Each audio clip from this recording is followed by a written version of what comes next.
pontos dos evangelhos. Dos evangelhos. Mateus, Marcos, Lucas, João.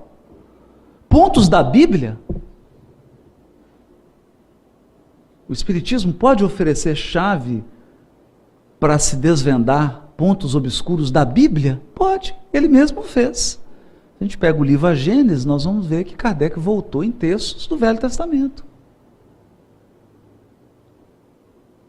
para aclarar. Mas o que faz uma chave? É incrível isso. Falta às vezes a gente entrar no símbolo. O que faz uma chave? Uma chave abre uma porta. E uma porta sempre dá acesso a um ambiente. Mas o que adianta você abrir uma porta se você não entrar para explorar o ambiente? Ah, Jesus é a porta, Kardec é a chave. Não adianta você abrir só a porta e não entrar. Quer dizer, quando eu abro, eu uso Kardec é a chave. Sim, o Espiritismo é a chave. Mas depois que eu abro a porta, que porta? Aí ele fala aqui, muitos pontos da Bíblia. Então eu tenho que abrir e entrar na Bíblia. Entrar na Bíblia, entrar nos Evangelhos. Só que Kardec vai além. Ele diz, e dos autores sacros em geral. Podemos citar alguns aqui? Podemos citar. Querem ver um terreno inexplorado ainda? E nós estamos aqui no Instituto de Cultura Espírita, e por isso podemos falar disso com muita... Deus te Pai, querido. Podemos falar disso com muita tranquilidade? Se o Espiritismo é a chave que permite a compreensão de muitos pontos dos autores sacros, então nós vamos ter que fazer um trabalho ainda que não foi feito de maneira completa. Pegar toda a obra de Santo Agostinho encarnado, todas as mensagens de Santo Agostinho desencarnado na codificação, e fazer um estudo de todo o pensamento de Santo Agostinho. É isso que Kardec está dizendo que o Espiritismo é capaz de nos proporcionar, mas não foi feito ainda. Não foi feito ainda. Para mostrar que nós estamos ainda nos primeiros passos desse grande movimento cultural mundial que é o Espiritismo. Esse movimento cultural que ainda vai gerar muitos filósofos para o planeta. Mas nós estamos engatinhando. Eu podemos dar um exemplo. Coisa mais difícil que tem. É incrível, no mundo da internet, do Google, você conseguir, por exemplo, a obra completa de Orígenes. Orígenes, um pai da igreja do século V, 400 e pouco, que era reencarnacionista. Só que esse homem escreveu, eu não sei como é que ele arrumou tanto tempo para escrever. Escreveu mais de 40 obras, interpretando o Velho e o Novo Testamento. Uma dificuldade para você conseguir. Há uma coletânea, por exemplo, em francês, Les Sources Chrétiennes, que tem a obra completa, mas está em francês, com notas fantásticas. Você teria que traduzir isso para português, pegar os livros do Espiritismo, fazer um estudo na obra de Orígenes, autores sacros. Né? E se eu pegar, por exemplo, os sábios do judaísmo? Hilel, nós sabemos, Hilel, o conhecido Hilel. Hilel deixou uma escola. Está lá, deixou regras de interpretação. E nós já estudamos isso usando a chave do Espiritismo? Ainda não. Tem uma praia de Copacabana nos aguardando. Nós mal molhamos o pezinho. Porque ele está falando muitos pontos dos evangelhos, da Bíblia, dos autores sacros em geral. Aguardando o nosso estudo, a nossa reflexão. Para que a gente explore esses ambientes com as chaves da doutrina espírita. Por quê? Porque o Espiritismo, ele esclareceu pontos que nesses autores aqui ficaram formulados de uma maneira que dá margem a interpretações místicas. E quando você vai com a chave espírita, você consegue ler esses textos, mas sem ficar preso naqueles aspectos místicos, frágeis. Porque o pensamento espírita é um pensamento robusto, que nos dá segurança de raciocínio, de abordagem, de reflexão. Está inexplorado. Inexplorado. Sem falar nas conexões. Sem falar nas conexões. Então está aqui um trabalho para se começar. Para se começar a fazer. E o mundo caminha para isso. Caminha para isso. E precisamos reconhecer esse ponto. Depois Kardec faz outras ponderações. Ele vai falar num ponto fantástico, é o controle universal do ensino dos Espíritos, no Evangelho segundo o Espiritismo, por incrível que pareça. Mas nós não queremos entrar nesse ponto, não. Queremos entrar num ponto que é fundamental. O que mais admira em Kardec, esse foi o discurso feito pelo amigo, né, no túmulo, era que o bom senso encarnado. Então Kardec é um homem de sobriedade. Sobriedade. Kardec é aquele pensador que, antes dele emitir um conceito, ele observa longamente, examina. A maioria de nós, às vezes, é precipitado. Precipitado. Mal os fatos começaram a ocorrer diante dos nossos olhos, nós já estamos querendo emitir julgamento.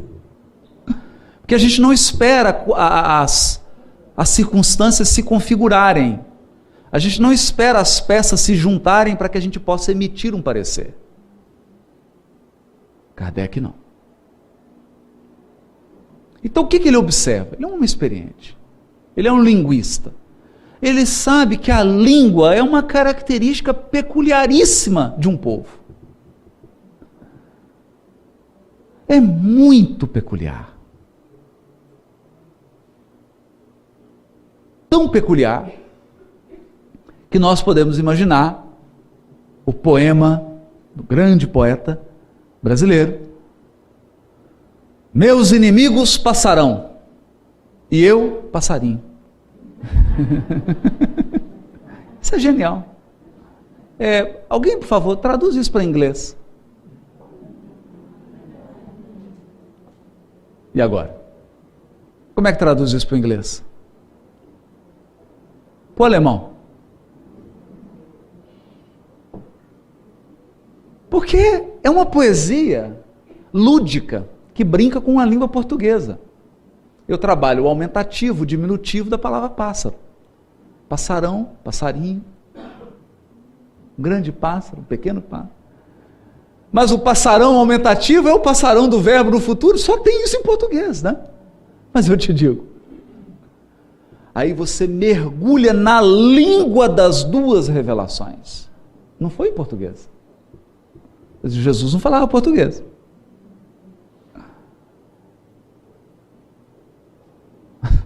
Nem Moisés. E aí começam coisas deliciosas, saborosas. Saborosas. Você tem, por exemplo, Abraão, já com 98 anos. A esposa um pouquinho mais velha, né? Mas com aparência de 80. Estava firme, danada ela. E estéril, alguém era estéril. Ou ele ou ela. O certo é que eles não tinham filho. Né? E para gravar, Abraão, naquela idade, foi submetido a uma cirurgia de corte do prepúcio. Nessa região delicadíssima do homem, estava lá recuperando da cirurgia, imagina, naquele sol quente, e chega os emissários da espiritualidade. Abraão, você vai ter um filho. Abraão é um homem sério, né? Um homem discreto, sóbrio. Você olhou assim e falou, Deus quiser, né? Devia estar pensando assim na próxima encarnação, né? Mas a conversa estava entre ele e os emissários. Mas adivinha? A mulher estava ouvindo a conversa. Sara estava ouvindo. E ela dá uma risada. Solta uma gargalhada. Ela está pensando, mas nem com milagre divino, né? Do jeito que meu marido está ali, coitadinho. Não vai ter jeito, né? E dá uma risada. Aí o emissário se vira para ela e fala assim, você está rindo? Seu filho vai chamar risada. Isaac em hebraico é risada. Itzhak. Risada. Isso é deliciosamente literário. Isso tinha que ganhar prêmio Nobel de Literatura. Mas assim há várias. Quer ver uma que para nós tem uma força afetiva muito grande? O nome de Jesus, Yeshua. Yeshua é o substantivo do verbo Yashav, que é o verbo salvar, resgatar, recuperar, tirar alguém do perigo ou tirar alguém da escravidão. Salvar no sentido de salvar mesmo, de salvar a vida. Salvar. Yeshua. Jesus está andando, Zaqueu sobe na árvore, ele fala, desce, Zaqueu. Desce, rapaz. Você subiu muito, né? Eu desci, mas você tem que subir, mas não pode subir muito não, desce aí, né? Vem para cá, vou hospedar na tua casa hoje. E aí Jesus entra, e Zaqueu naquela felicidade recebe Jesus e faz votos de transformação moral. Que isso aqui é bonito, né? Quando o evangelho realmente entra dentro da criatura, ela faz votos de transformação moral. Reconhece o verdadeiro espírita pela sua transformação moral e pelos esforços que ele emprega para continuar se transformando. E Zaqueu fez essa promessa, a promessa do verdadeiro espírita, né? De se transformar, de continuar se transformando, de continuar se melhorando. Então Jesus diz para ele gostosamente, exulta, Zaqueu, porque hoje a salvação entrou na sua casa. Só que isso, em hebraico ou aramaico, é exulta, porque hoje Yeshua entrou na sua casa. Mas e Yeshua quem? Ele, Jesus ou a salvação? É um trocadilho. Porque ele se chama Yeshua. Não é? É incrível isso, é delicioso, né? Mas tem mais. Você quer ver João Batista? E eles pensam rápido, né? Eles pensam rápido, que, meu Deus. Pensa muito rápido, né? A palavra filho em hebraico é Eben. Só que o B e o V no hebraico é a mesma letra, né? O B e o V. Even, Eben. Como o espanhol, né, fala, né? O B e o V. É intercambiável isso, né? E filhos. Banim. Desculpa, Ben é filho. Eben é pedra. Ben, filho, Eben, pedra. Agora no plural. Filhos, Banim, pedras, Abanim. É um trocadilho. Até aí tudo bem. Acontece que a tradição judaica criou a ideia de que Abraão é o grande patriarca, seguindo, aliás, a cultura nômade do deserto, né? Em que as sociedades se organizam em torno de tribos e de famílias que se reúnem em torno de um nome de um grande patriarca. E Abraão é o grande patriarca. É o pai de todos, né? Abraão é a rocha. E de Abraão vêm os filhos, os Banim, que também eram conhecidos como as pedras. Abanim. Banim, Abanim. Oh, perfeito. Se você não tivesse seguindo os preceitos do judaísmo, você era excluído. Aí dizia, você não é filho de Abraão, vai embora. Está renegando aqui os princípios. Chega e fala isso para João Batista. Você não é filho de Abraão. Sabe o que ele responde? Ele diz assim, olha, até dessas Abanim, Deus levanta Banim. Traduzindo, até das pedras, Deus levanta filhos. É o que tinha, você está no deserto. O que tem para fazer metáfora? Não tem árvore, não tem nada. Ele olhou, viu pedra, foi com pedra mesmo. Trocadilho com pedra. Saboroso. Kardec percebeu isso.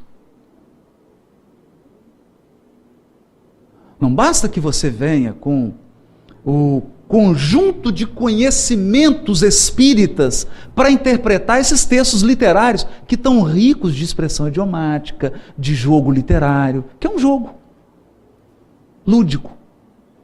Então o que ele escreve?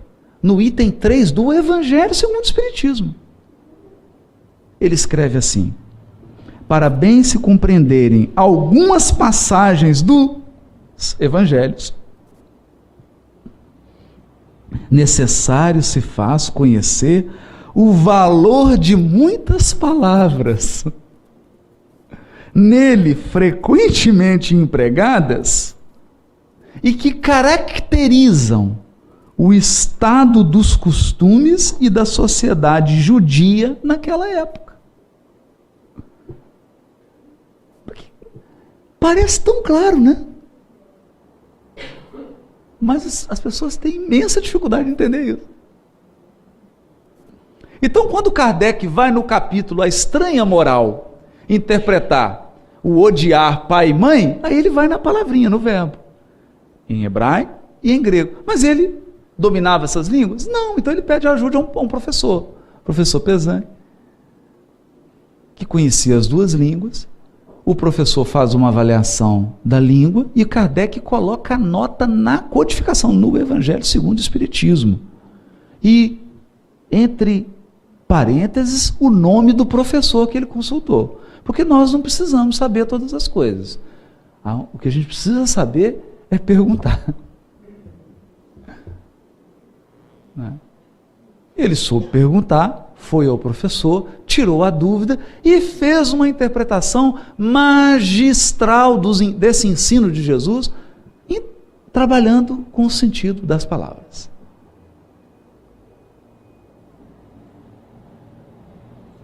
E assim ele faz ao longo do Evangelho. Porque precisamos conhecer o costume da sociedade judia naquela época. E aí o que ele faz? Ele já dá o exemplo. Aí aqui no Notícias Históricas ele começa a falar dos escribas, dos essênios, dos fariseus, dos nazarenos, dos publicanos, dos portageiros, dos terapeutas, dos saduceus. Dá notícias históricas. Mas olha a sabedoria do codificador. Ele não falou assim, eu estou escrevendo uma enciclopédia de Novo Testamento. Ele não falou isso, ele falou notícias. Eu vou dar só um pontapé, depois vocês pesquisem.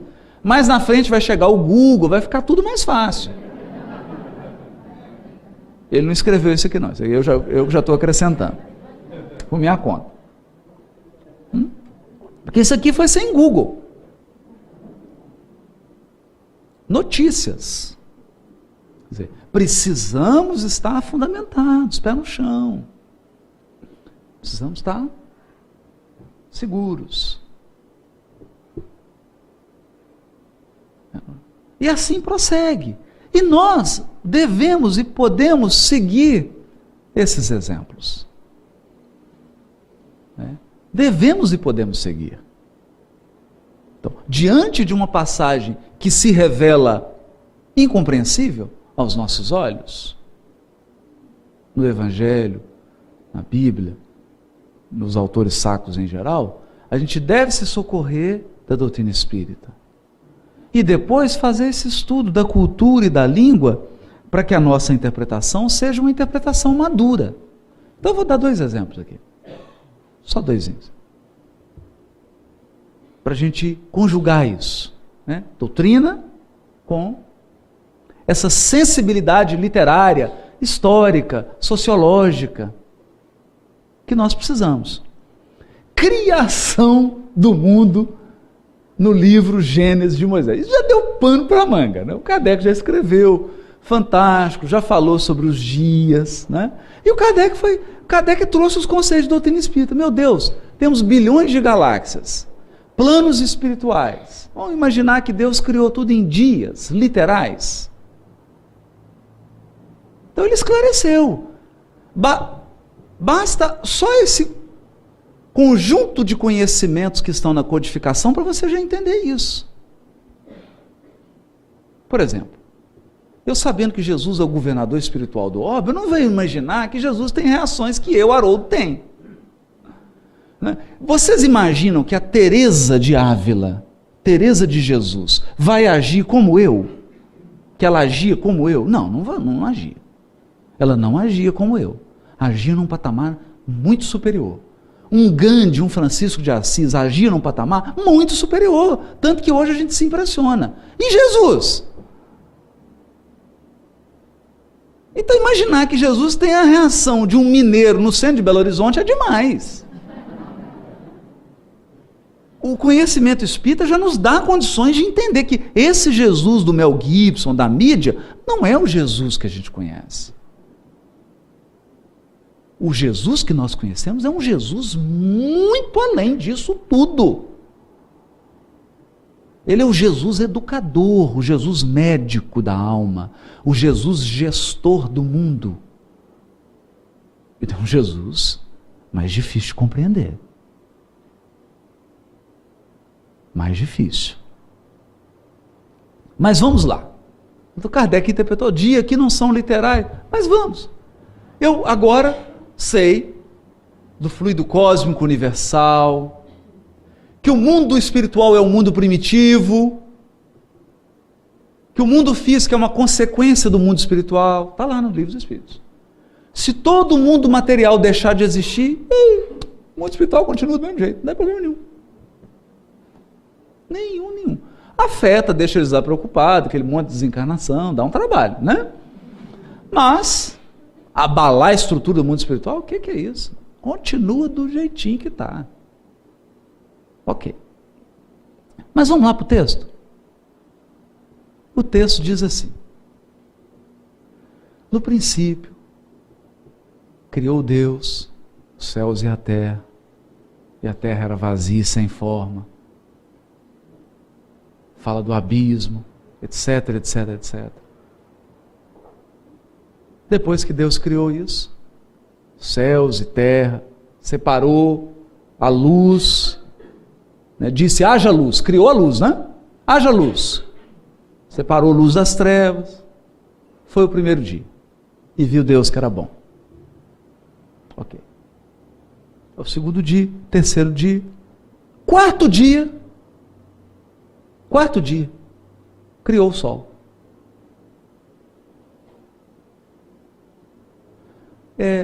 Como é que você contou os 3 primeiros? Não, porque o sol, o dia, não precisa nem sofisticar. Vai ali para o arpoador, bem cedinho, 4 horas da manhã, e fica lá de 4 da manhã até as 6 da tarde. Você vai ver que o sol vai fazer um movimento no céu.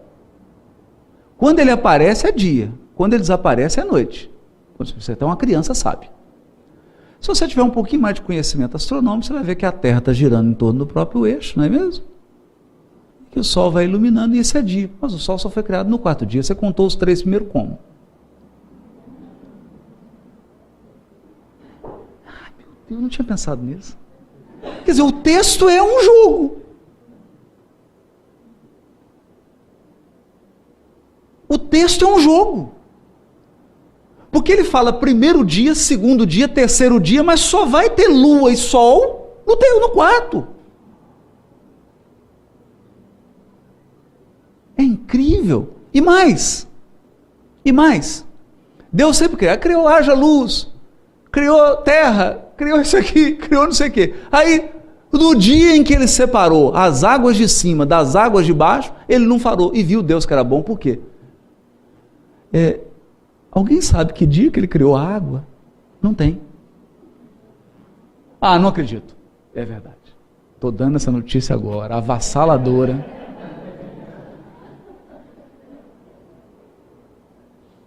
Na narrativa do capítulo 1 de Gênesis, a água não foi criada em dia nenhum, ela já existia. Ele só separou a água de cima da água de baixo. E nesse dia, ele não falou assim, e viu Deus que era bom, sabe por quê? Porque ele não criou nada. Ele só fala, e viu Deus que era bom, quando tem criação de coisa nova. Gente, o texto é deliciosamente literário. E nós transformamos um texto literário, lúdico e apaixonante em algo fanatizante, empobrecedor. E aí ficamos. Ah, criou uma semana. Que Darwin o quê? Né? Criou, porque não criou como? Não criou água. Que dia que criou água? Não sabemos responder essa pergunta. Criou água que dia? Né? Como a resposta deliciosa que o Chico dá no Pinga Fogo. O pastor chega sério, sisudo e compenetrado, né? Ó, você explica esse negócio de doutrina espírita aí, do Caim e Abel. Olha, o nosso irmão está pedindo para considerar que o Caim sai e vai para uma cidade, casa. Ué, mas casa? A sogra de Caim foi criada quando?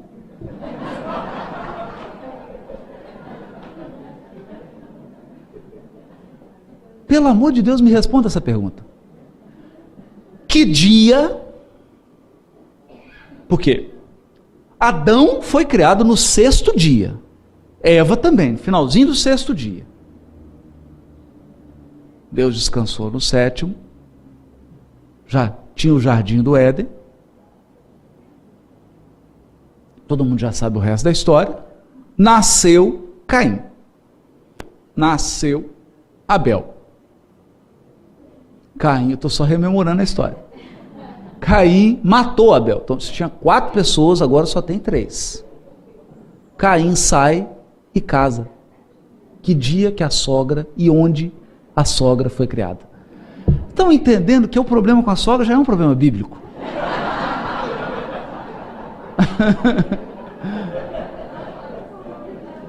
Já é um problema bíblico. A sogra e o sogro. Não fala. Então é óbvio. Você nem precisa ser muito inteligente.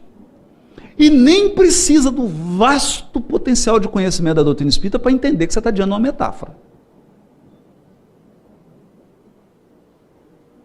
Porque a história tem furos, mas não tem furo. Isso não é furo. E é isso que é a beleza da história. Essa é que é a beleza da história. E que o Kardec está dizendo. Se você não conhece os costumes, os hábitos da linguagem, você vai se perder nisso tudo. Vai se perder nessas histórias todas. Né?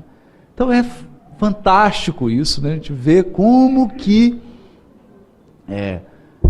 você unindo aqui a doutrina espírita, mas conhecendo um pouco da língua e da história, a gente consegue desvendar aspectos. Agora eu vou falar de um outro aqui. Bem rapidinho, tá? Porque o tema é complexo, daria quase que é até um pecado eu chegar e falar isso aqui em tão pouco tempo, né? Mas eu vou voltar lá no Natan. Esse Natan é um danado, gente. Olha, tem uns médicos danados, viu? O Davi está lá no seu palácio de cedro. Gente, é uma coisa linda, né? Cedro é uma coisa linda. Palácio todo lindo. De repente o Davi olha para a arca, onde estavam as 2 pedras com os 10 mandamentos. Ele olha para a arca E a arca tinha que ficar numa tenda. Uma tenda. Porque o povo atravessou o deserto em tendas. Aí o Davi olha e fala, nossa, meu Deus. Eu aqui morando num palácio de cedro e a arca com as leis de Deus numa tenda. Isso não é justo. Tem que construir um palácio para essa arca. Olha o pensamento humano.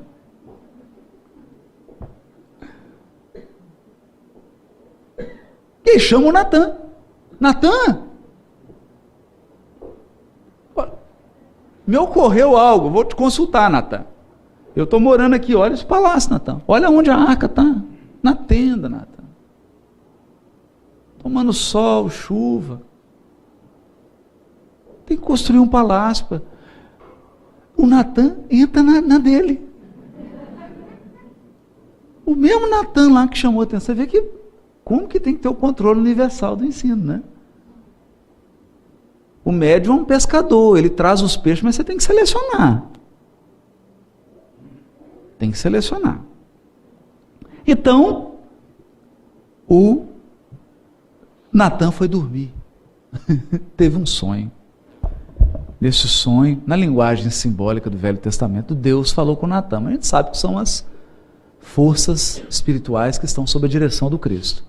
Chegaram para Natan e falaram, Natan, vem cá, dá um recado para Davi. Eu, Deus, criei os céus e a terra. Os céus, Natan, são o meu trono, e a terra é o lugarzinho onde eu apoio meu pé. Claro que é uma metáfora, né, gente? Vamos imaginar que Deus tem pé. É uma metáfora. Como eu falo, engolir sapo, você não imagina alguém pondo um sapo na boca. Então ele fala, os céus são meu trono, a terra é onde eu apoio o pé, e o Davi vai construir uma casa para mim. Um homem vai construir uma casa para eu, Deus, morar? Imagina, isso está lá, em 2 Samuel, capítulo 7. E 1 Crônicas, capítulo 17. Não. Fala para ele que ele vai construir nada. Deixa a tua arca lá na tenda. Eu é que vou construir uma casa. Para o meu filho. Fala para o meu servo Davi. E quem vai construir uma casa para mim é meu filho. E eu vou construir uma casa para o meu filho. E o meu filho nascerá da descendência dele. É a promessa que eu estou fazendo. Era a promessa da vinda do Cristo. E o Davi ficou feliz e assustado, né? Porque não mexeu com a arca, mas mexeu com a mulher do amigo. O amigo morreu. Dessa relação complicada nasceu Salomão, e o Salomão foi lá e construiu. Desobedeceu e construiu um templo de pedra para Deus morar. Até aí? Estamos acompanhando a história. Desobedeceram a ordem. E nessa fala,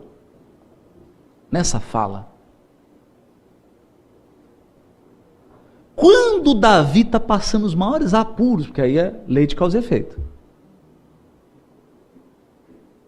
Está lá. Quando ele está passando os maiores apuros, ele escreve uma letra de uma música. Colocam música, cantam. É o Salmo 22. Salmo 22 começa assim: Deus, meu Deus, por que me abandonaste? E começa falando. Mas se fosse só isso, né? Deus, por que me abandonaste? Até o Zeca Pagodinho faz uma dessa. né? Mas o interessante dessa letra é que ele fala assim, olha, e a promessa que você me fez? O teu filho ia nascer da minha semente. Desse jeito não vai nascer ninguém, porque eu estou perdido aqui. A situação está feia para o meu lado. Você me fez uma promessa, que o teu filho, aquele que vai construir uma casa para ti, vai ser da minha descendência. Ou seja, o clamor de Davi não era um clamor só, estou passando provação e expiação. Não, não é só isso. O clamor dele é, e a promessa? E a promessa? Porque se eu perecer, não tem promessa. Chantagem, né? Chantagem. Deus, meu Deus, por que me abandonaste? Então ficou essa tradição. Porque, gente, isso é 1000 anos antes de Jesus. O Brasil tem 500 anos. É o dobro da idade do Brasil. Davi está 1000 anos antes de Cristo. E já tinha a promessa da vinda do Cristo. Para onde vai essa história? Criou-se a tradição no povo, de geração para geração, que o Messias, que o enviado, que o Filho de Deus, porque Filho de Deus, outro detalhe, abre aspas, Filho de Deus é um título que significa o Messias, o enviado de Deus. Esse é que é o sentido. É só uma expressão idiomática. Como a gente usa filho de Gandhi, né? É essa expressão. Esse ser emissário de Deus. Ficou a tradição de que o Filho de Deus, o Messias, seria da descendência de Davi. Só que todo mundo esqueceu que não foi permitido que Davi construísse um templo de pedra. E eles imaginavam que o filho da descendência de Davi, que seria filho de Deus, construiria um templo de pedra, mas aí contraria a profecia. Porque se fosse para o filho vir e construir um templo de pedra, Deus teria deixado Davi construir. Faz sentido? Olha que interessante. Então ficou essa coisa. Mas o Davi escreveu outros salmos, e sem o saber, ele mesmo contou a história. Ele diz assim, esse Filho de Deus, ele vai construir um templo, mas que não é humano. E ele vai ser um sacerdote, mas que não é humano também. Por quê? Porque o sacerdócio humano é da tribo de Levi, são os levitas. O sacerdócio deles será da ordem de Melquisedeque. E cita uma figura curiosa. Mais um buraco na Bíblia. Abraão está andando. Deus chamou Abraão, falou, Abraão, todo mundo acredita em vários deuses, você acredita em um só, então você vai levar essa ideia, está combinado? Feito? Qual que é o nosso pacto? Arco-íris. Então, vai. E Abraão sai. Quando ele chega em Salém, ele encontra alguém que era sacerdote do Deus Altíssimo. Peraí, volta a história. Como assim? Não é Abraão que é o patriarca? E Deus já tinha um sacerdote?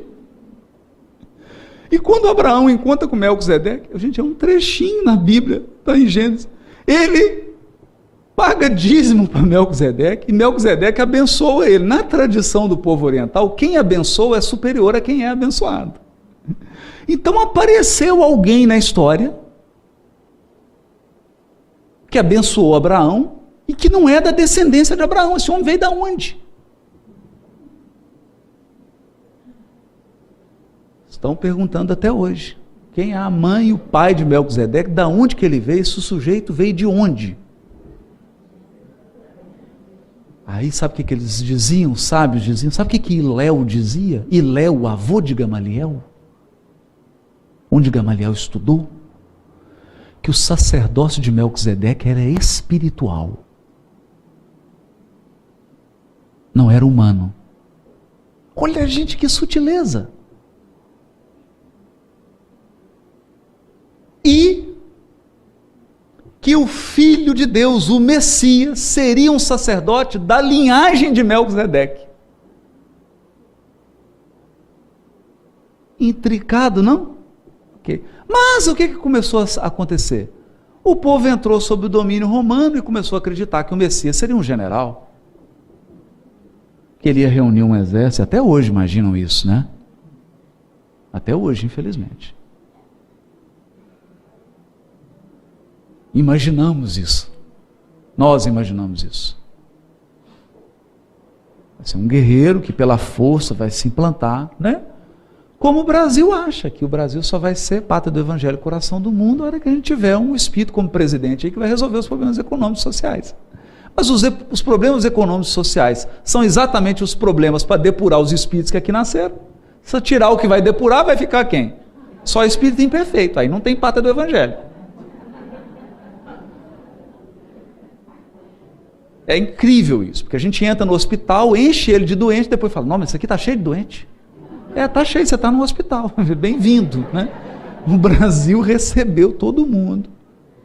É um grande hospital, escola, então vamos ter paciência. Os doentes somos nós. Por isso é que é a pátria do Evangelho, que o Evangelho é acolhedor. Então imaginava um Messias guerreiro, e todo mundo imaginava, vocês querem ver, quando Jesus foi preso, gente, Simão já estava logo com espadinha. Na hora que prendeu, ele falou, começou a guerra. Vocês vão ver, agora vai vir legião de anjo aqui, vai ser uma batalha. Já logo cortou a orelha do soldado, Jesus falou, o que é isso, meu filho?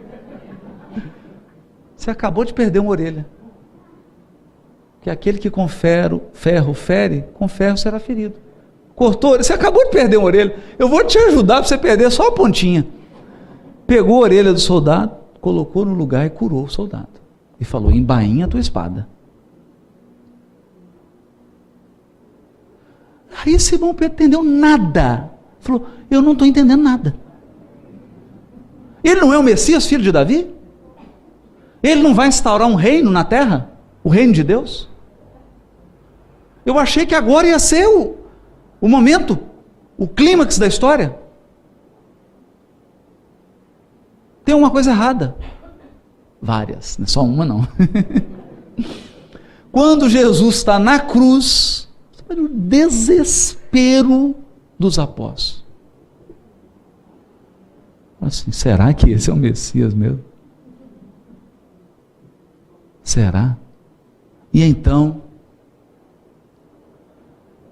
mesmo na cruz, mesmo insultado, mesmo afrontado, mesmo ridicularizado, Jesus perdoa e ainda tem forças para dar uma derradeira lição.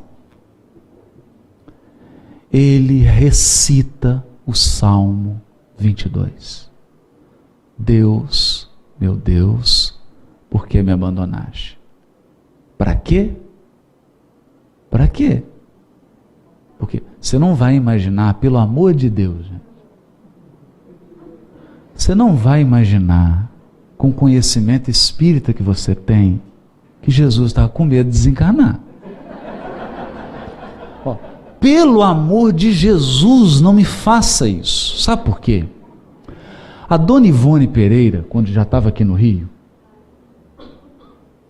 tinha uma senhora aqui na Federação Espírita, que sempre levava ela para receber o pagamento, né? Cuidava, porque ela já estava assim, não podia se locomover muito, tudo. E na época o presidente era o Juvani. E de manhã, no dia, era o dia lá que elas saíam. Aí a dona Ivone liga para essa senhora e fala, minha filha, não precisa você vir hoje me buscar não, porque eu vou viajar. Aí ela fala, mas dona Ivone, que é isso, vamos viajar? Para onde a senhora vai? Deixa eu ajudar. Minha filha, para onde eu vou, você não pode ir.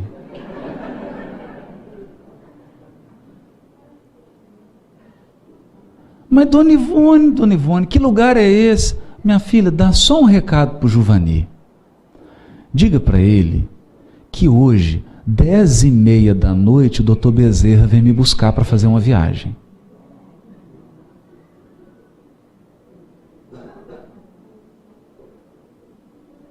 Aí, tá vendo? Chegou. O Giovanni já entrou, falou, doutor Giovanni, o senhor está ocupado? Ele dá um recado para dar para o senhor. A dona Ivone falou que vai fazer uma viagem para onde? Você tem que acompanhar ela. Então ela falou que a gente não vai poder acompanhar, não. Mas não vai poder acompanhar por quê? Para onde que é essa viagem? Olha, ela diz que hoje, 10h30 da noite, doutor Giovanni, doutor Bezerra vem buscar lá. Fala, meu Deus do céu, a dona Ivone vai desencarnar. 10h30 da noite, ela desencarnou.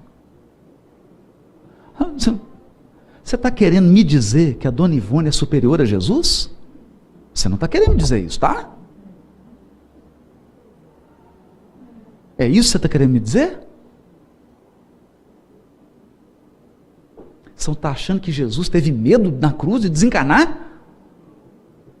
Você não está falando sério. Porque o conhecimento espírita nos dá condições de afastar essa hipótese pueril. Então nós temos que adotar uma hipótese mais lúcida. Qual é? Como sempre, ele estava dando um grande ensino. Qual que era o ensino? Lembra daquela história do templo feito, que não seria de pedra? Lembra que ele chegou para o templo e falou assim, destruirão esse templo e eu reconstruirei em 3 dias. Aí o evangelista põe uma notinha assim, e eles entenderam que ele estava falando dele mesmo. Aí entenderam depois, né? Ninguém entendeu nada. E na hora da cruz ele recita o Salmo 22, porque o Salmo 22 é exatamente o Salmo que fala dessa promessa de que o Filho iria construir um templo, porque a partir de Jesus o templo passa a ser o coração das criaturas. O Messias, por que o coração? Porque não é um templo feito por mãos humanas. Dentro de cada um de nós há um santuário. Aliás, meu irmão, tuas preces mais singelas são ouvidas no espaço ilimitado, mas sei que às vezes choras consternado ante o silêncio da força que interpelas. Volve ao teu templo interno e abandonado, a mais alta de todas as capelas. E as respostas mais lúcidas e belas hão de trazer-te alegre e deslumbrado. Ouve o teu coração em cada prece. Deus responde em ti mesmo e te esclarece com a força eterna da consolação. Compreenderás então a dor que te domina, sob a linguagem pura e peregrina da voz de Deus em luz de redenção. Era essa a lição. Então, o Espiritismo é uma chave mesmo. E que chave maravilhosa. Que abre portas e nos proporciona ambientes inexplorados. Muito obrigado pela atenção de todos. Jesus abençoe.